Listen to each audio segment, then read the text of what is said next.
Kaum muslimin yang kami muliakan, Rasulullah SAW menyebutkan apabila terjadi hantaman meteor seperti pernyataan Abdullah ibnu Abbas, maka berikutnya yang terjadi adalah dukhan.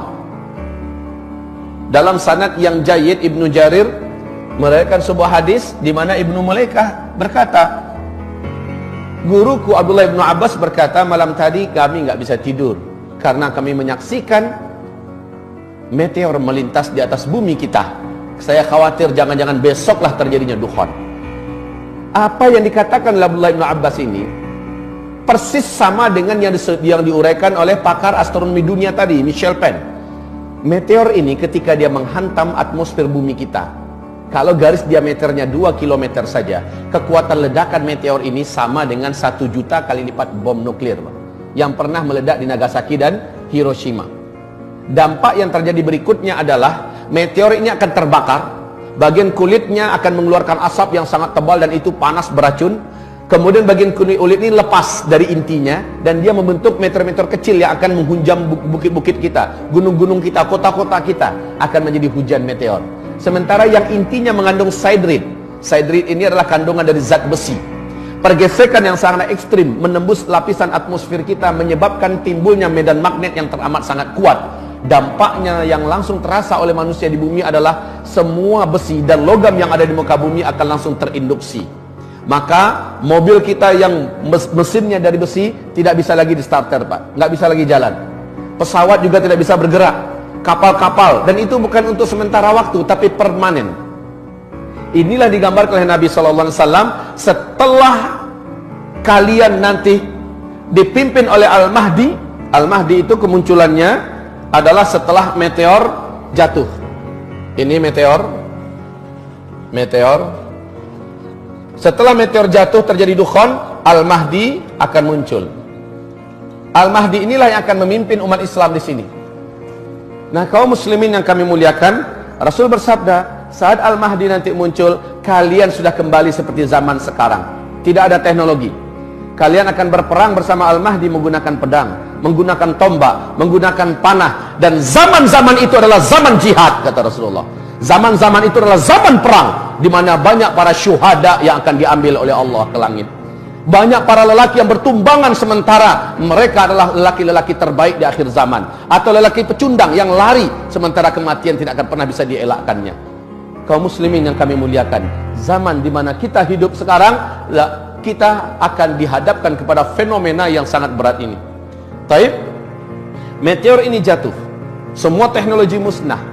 Ketika menghantam laut, kata Michel Penn, kekuatan ledakannya yang sama dengan 1 juta kali lipat bom nuklir itu menjadikan hadirnya tsunami setinggi 230 meter. Bila jatuhnya ke kutub utara atau kutub selatan, kutub itu akan meleleh. Maka permukaan air laut akan naik 7 meter lagi. Banyak sekali kota-kota besar di muka bumi yang dibangun di tepi pantai akan tenggelam, termasuk Jakarta, Chicago, New Zealand, dan kota-kota besar lainnya. Kemudian apabila jatuhnya di daratan, maka ini yang paling pas dengan terjadinya dukhan. Ini yang paling pas dengan terjadinya dukhan. Sebab apa? Ketika jatuhnya ke daratan, kekuatan ledakannya yang teramat dahsyat. Radius dari titik jatuhnya ke 100-200 km, seluruh makhluk hidup akan langsung menguap menjadi karbon. Kemudian bumi akan mengalami kecekungan yang sangat dalam. Kemudian partikel-partikelnya membumbung ke langit dalam bentuk kabut, debu yang teramat sangat tebal lagi panas. Dan inilah yang disebut dengan dukhan. Tebal, panas, gelombang kejut dari ledakan tadi menghasilkan kekuatan laju secepat 800 km per jam. Bayangkan kecepatannya. Maka partikel-partikel yang tebal tadi membumbung ke udara, menutupi langit dengan segera membungkus bumi. Bumi akan gelap gulita 40 hari 40 malam, kata Rasul.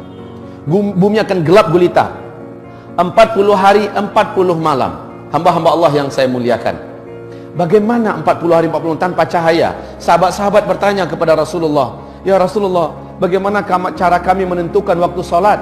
Nabi mengatakan, sholat kalian kira-kirakan saja ketika itu.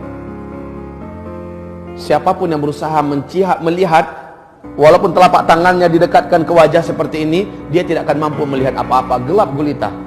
setelah matahari kembali nampak, dukhon tersisih, ya, kita akan dikejutkan dengan pemandangan lain. Apa itu? Bumi akan diselimuti oleh debu yang sudah mengendap ke daratan, tebal di mana-mana. Bangkai-bangkai berserakan, bangkai-bangkai burung, bangkai kucing, bangkai anjing, binatang, dan banyak tanam-tanaman yang juga mati. Bayangkan 40 hari 40 malam nggak ada cahaya matahari, dan itu panas, Pak. Saking panasnya, kata Rasul, seluruh orang kafir di muka bumi ini melepuh kulit mereka. Jadi orang-orang kafir yang nggak sempat menyelamatkan diri, mereka akan melepuh seperti kita masuk open, Pak. Orang Islam yang banyak buat dosa sebelum itu terjadi, amalnya sedikit, imannya tipis, sama tersiksanya dengan orang kafir. Tapi orang beriman yang imannya bagus, ketika itu terjadi, amal solehnya sebelum itu banyak, dia akan selamat.